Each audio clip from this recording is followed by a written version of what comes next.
मध्य प्रदेशातल्या ग्वाल्हेरमध्ये पत्नीच्या एका सवयीला वैतागलेल्या पतीने तिच्या हत्येचा कट रचला. त्याने अशी खोटी कहाणी रचली की पोलिसही चक्रावून गेले.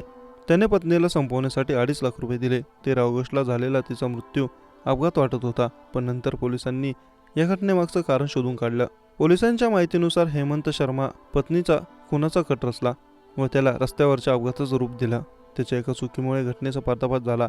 त्याने पत्नीचा खून करायला मित्रांना 2.5 लाख रुपये दिले होते. घटनेच्या दिवशी कटाचा भाग म्हणून हेमंत पत्नी दुर्गावती व तिचा भाऊ संदेशला मंदिरात घेऊन गेला. परत येताना हेमंतच्या एका मित्राने इकोस्पोर्ट कारने जाणून बुजून दुर्गावती व तिच्या भावाला बाईकने धडक दिली.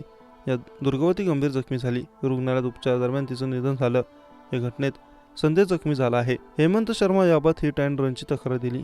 लोडिंग वाहन बाईकला धडकल्याने अपघात झाला आणि यात पत्नीचं निधन झालं असं त्याने म्हटलं, पण त्याच्या जबाबात खूप चुका होत्या, त्यामुळे पोलिसांना संशय आला. परिसरातलं CCTV फुटेज स्कॅन केल्यानंतर बाईकला कोणत्याही लोडिंग वाहन धडकल्याचं पोलिसांना आढळलं नाही. टक्कर होण्यापूर्वी पोलिसांना एक इकोस्पोर्ट कार बाईकच्या मागून येताना दिसली, त्यामुळे पोलिसांना संशय आला. त्यांनी तपास केला. पोलीस तपासात उघड झालेल्या माहितीनुसार मृत दुर्गावती ही हेमंत शर्माची दुसरी पत्नी आहे. पहिली पत्नी मोरेना इथल्या वडोली पार्जित घरात राहते. हेमंत आणि दुर्गावती यांचे 2017 पासून प्रेमसंबंध होते. तेव्हा दोघेही परीक्षेची तयारी करत होते. 2021 मध्ये दुर्गावतीच्या वडिलांनी तिचं दुसऱ्याशी लग्न केलं. 2022 मध्ये हेमंतचंही दुसरीशी लग्न झालं. त्यानंतर हेमंत आणि दुर्गावती दोघेही आपापले आयुष्य जगू लागले. हेमंतच्या लग्नानंतर काही दिवसांनी दुर्गावतीने अचानक पतीला घटस्फोट दिला आणि ती परत आली.